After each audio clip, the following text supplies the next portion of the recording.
Hello friends, welcome back. ഒരിക്കൽ സോക്രട്ടീസിന്റെ ഫ്രണ്ടിനെയോ ശിഷ്യനെയോ പറ്റി കുറ്റം പറയുന്നതിനായി ഒരു വ്യക്തി സോക്രട്ടീസിന്റെ അടുത്തെത്തി. പക്ഷേ അയാളെ പറഞ്ഞു തുടങ്ങാൻ അനുവദിക്കുന്നതിന് മുൻപ് തന്നെ സോക്രട്ടീസ് അയാളോട് ഒരു കാര്യം പറഞ്ഞു. ഞാൻ നിങ്ങളോട് 3 ചോദ്യങ്ങൾ ചോദിക്കും. അതിൽ ഏതെങ്കിലും ഒരു ചോദ്യത്തിന്റെ ഉത്തരം യെസ്, അതെ എന്നാണെങ്കിൽ നമുക്ക് നിങ്ങൾക്ക് പറയാനുള്ള കാര്യത്തെപ്പറ്റി സംസാരിക്കാം. അയാൾ ഒന്ന് അതിശയപ്പെട്ടു. എങ്കിലും സോക്രട്ടീസ് കണ്ടിന്യൂ ചെയ്തു. എൻ്റെ ഒന്നാമത്തെ ചോദ്യം: താങ്കൾ എന്നോട് പറയാൻ പോകുന്ന കാര്യം സത്യമാണെന്ന് നിങ്ങൾക്ക് ഉറപ്പുണ്ടോ? നിങ്ങൾക്ക് നേരിട്ട് മനസ്സിലായ കാര്യമാണോ? അയാൾ ഒന്ന് ആലോചിച്ച ശേഷം പറഞ്ഞു, അല്ല, എനിക്ക് ഈ കാര്യം നേരിട്ടറിയില്ല, ഞാൻ കേട്ടറിഞ്ഞ ഒരു കാര്യമാണ്. സോക്രട്ടീസ് രണ്ടാമത്തെ ചോദ്യം ചോദിച്ചു. ഇത് ഒരു നല്ല കാര്യമാണോ? Is it a good thing? അയാൾ പറഞ്ഞു, അല്ല, ഇതൊരു നല്ല കാര്യമല്ല, it's not a good thing. ശരി.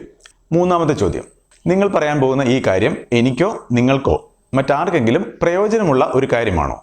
ആലോചിച്ച ശേഷം അയാൾ പറഞ്ഞു, അല്ല. സോക്രട്ടീസ് കൺക്ലൂഡ് ചെയ്തു. സത്യമാണെന്ന് നിങ്ങൾക്ക് ഉറപ്പില്ലാത്ത, നെഗറ്റീവായിട്ടുള്ള, ആർക്കും ഗുണമില്ലാത്ത ഈ ഒരു കാര്യം നിങ്ങൾ എന്തിനാണ് എന്നോട് പറയുന്നത്? ഈ ഒരു കാര്യം സംസാരിച്ചുകൊണ്ട് നമ്മുടെ രണ്ടുപേരുടെയും വിലപ്പെട്ട സമയം എന്തിനാണ് കളയുന്നത്? പ്രിയപ്പെട്ടവരെ, ഈ ഒരു കാര്യത്തിലൂടെ സോക്രട്ടീസ് നമുക്ക് പറഞ്ഞു തരുന്നത് വലിയൊരു സന്ദേശം തന്നെയാണ്. നമ്മളെല്ലാവരും കടന്നു പോകുന്നത് വളരെ തിരക്കേറിയ കാര്യങ്ങളിലൂടെയാണ്. ഈ ഒരു കാലഘട്ടത്തിൽ നമ്മുടെ ഓരോ നിമിഷവും വളരെ വിലപ്പെട്ടതാണ്. ഏറ്റവും പ്രധാനമായി ഏറ്റവും കൂടുതൽ സമയം നമ്മൾ ചിലവാക്കുന്നത് സോഷ്യൽ മീഡിയയിൽ തന്നെയാണ്, അല്ലെങ്കിൽ ഫോണിൽ തന്നെയാണ് എന്ന് നമുക്ക് പറയാൻ സാധിക്കും. സോഷ്യൽ മീഡിയയിലൂടെ ഒരുപാട് കാര്യങ്ങൾ നമ്മൾ കാണുന്നുണ്ട്. ഒരുപാട് വീഡിയോകളും റീൽസും കാണുന്നുണ്ട്, ഒരുപാട് പോസ്റ്റുകൾ വായിക്കുന്നുണ്ട്. പക്ഷേ അതിൻ്റെ യാഥാർത്ഥ്യം മനസ്സിലാക്കാതെ തന്നെ നമ്മൾ പലർക്കും അത് ഷെയർ ചെയ്യുന്നു, ഇമോഷണൽ ആവുകയും അതിന് നമ്മൾ കമൻറ്റ് ചെയ്യുകയും ചെയ്യുന്നു. പക്ഷെ നമ്മൾ കാണുന്ന പല റീൽസിൻ്റെയും പോസ്റ്റുകളുടെയും യാഥാർത്ഥ്യം നമ്മൾ മനസ്സിലാക്കുന്നില്ല. ഉദാഹരണത്തിന് 20 സെക്കൻഡ് മാത്രം ദൈർഘ്യമുള്ള ഒരു വീഡിയോ കാണുന്നു. ഒരു വ്യക്തിയെ മൈൻഡ് ചെയ്യാതെ, അതായത് ശ്രദ്ധിക്കാതെ ഒഴിവാക്കുന്ന വീഡിയോ ആണ് അതിലുള്ളത്. അത് കാണുന്ന പലരും ആ വീഡിയോ ഷെയർ ചെയ്യുന്നു, വളരെ മോശമായിട്ടും കമൻറ്റ് ചെയ്യുന്നു. ആ 20 സെക്കൻഡിന് മുൻപും ആ 20 സെക്കൻഡിന് ശേഷവും യഥാർത്ഥത്തിൽ എന്താണ് സംഭവിച്ചതെന്ന് നമ്മൾക്കറിയില്ല. അവർ തമ്മിൽ സംസാരിച്ചതിന് ശേഷമുള്ള ഒരു 20 സെക്കൻഡ് വീഡിയോ ആയിരിക്കും അതിൽ ഉള്ളത്. ആ കാണുന്ന ഭാഗത്ത്, നമ്മൾ കണ്ട ഭാഗത്ത് ഇയാളെ മൈൻഡ് ചെയ്യുന്നില്ല എന്നുള്ള ഒരു കൺക്ലൂഷനിലാണ് നമ്മൾ എത്തിച്ചേരുന്നത്, അല്ലെങ്കിൽ ആ ഒരു ക്യാപ്ഷനോടെ ആയിരിക്കും ആ വീഡിയോ പോസ്റ്റ് ചെയ്യുന്നത്. ഇതുപോലെ നമ്മളെ തെറ്റിദ്ധരിപ്പിക്കുന്ന ഒരുപാട് വീഡിയോകൾ ഇന്ന് സോഷ്യൽ മീഡിയയിൽ ഉണ്ട്. പക്ഷെ നമ്മൾ പലരും അതിൻ്റെ യാഥാർത്ഥ്യം മനസ്സിലാക്കാതെ തന്നെയാണ് അത് ഷെയർ ചെയ്യുന്നതും കമൻറ്റ് ചെയ്യുന്നതും. ഇങ്ങനെ ചെയ്യുന്നത് വഴി ഒരുപാട് നെഗറ്റീവ് കാര്യങ്ങളാണ് ഉണ്ടാകുന്നത്. ഞാൻ മുൻപ് പറഞ്ഞ സോക്രട്ടീസിന്റെ എക്സാമ്പിളിലൂടെ നമ്മൾക്ക് പറഞ്ഞു തരുന്നത് ഒരു ടെസ്റ്റിനെ പറ്റിയാണ്. Triple filter test.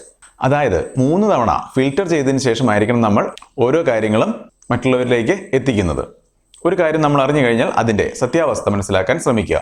ആ കാര്യം ശരിയാണോ തെറ്റാണോ എന്ന് കൃത്യമായി മനസ്സിലാക്കിയതിന് ശേഷം മറ്റുള്ളവരിലേക്ക് ഷെയർ ചെയ്യുക. അതുപോലെ തന്നെ മറ്റുള്ളവർക്ക് ഗുണകരമായിട്ടുള്ള കാര്യമാണോ, നല്ല കാര്യമാണോ, ഈ 3 ടെസ്റ്റും പാസ്സായ കാര്യങ്ങളാണ് നമ്മൾ മറ്റുള്ളവരിലേക്ക് ഷെയർ ചെയ്യുന്നതെങ്കിൽ ഒരുപാട് ഗുണങ്ങളുണ്ട്. ഒരുപാട് ദോഷങ്ങൾ ഒഴിവാക്കുകയും ചെയ്യാം. നമ്മുടെ വിലപ്പെട്ട സമയവും മറ്റുള്ളവരുടെ വിലപ്പെട്ട സമയവും ഫലപ്രദമായിട്ട് നമുക്ക് ഉപയോഗിക്കാൻ സാധിക്കും. നമുക്ക് വീഡിയോ അവസാനിപ്പിക്കാം. നിങ്ങൾ ഓരോ കാര്യങ്ങളും മറ്റുള്ളവരിലേക്ക് ഷെയർ ചെയ്യുന്നതിന് മുൻപ് സോക്രട്ടീസിന്റെ ട്രിപ്പിൾ ഫിൽറ്റർ ടെസ്റ്റ് ഓർക്കുക. സോഷ്യൽ മീഡിയയിലോ നേരിട്ടോ മറ്റുള്ളവരിലേക്ക് ഒരു ആശയം പങ്കുവെക്കുമ്പോൾ അതിൻ്റെ യാഥാർത്ഥ്യം, ഗുണദോഷങ്ങൾ എന്നിവ മനസ്സിലാക്കിയ ശേഷം മാത്രം മറ്റുള്ളവരിലേക്ക് ഷെയർ ചെയ്യുക. വീഡിയോ കണ്ട എല്ലാവർക്കും നന്ദി. വീഡിയോ യൂസ്ഫുൾ ആയെങ്കിൽ മറ്റുള്ളവരിലേക്ക് ഷെയർ ചെയ്യാൻ ശ്രമിക്കുക. ചാനൽ സബ്സ്ക്രൈബ് ചെയ്യാത്തവർ ദയവ് ചെയ്ത് ചാനൽ സബ്സ്ക്രൈബ് ചെയ്യുക. താങ്ക്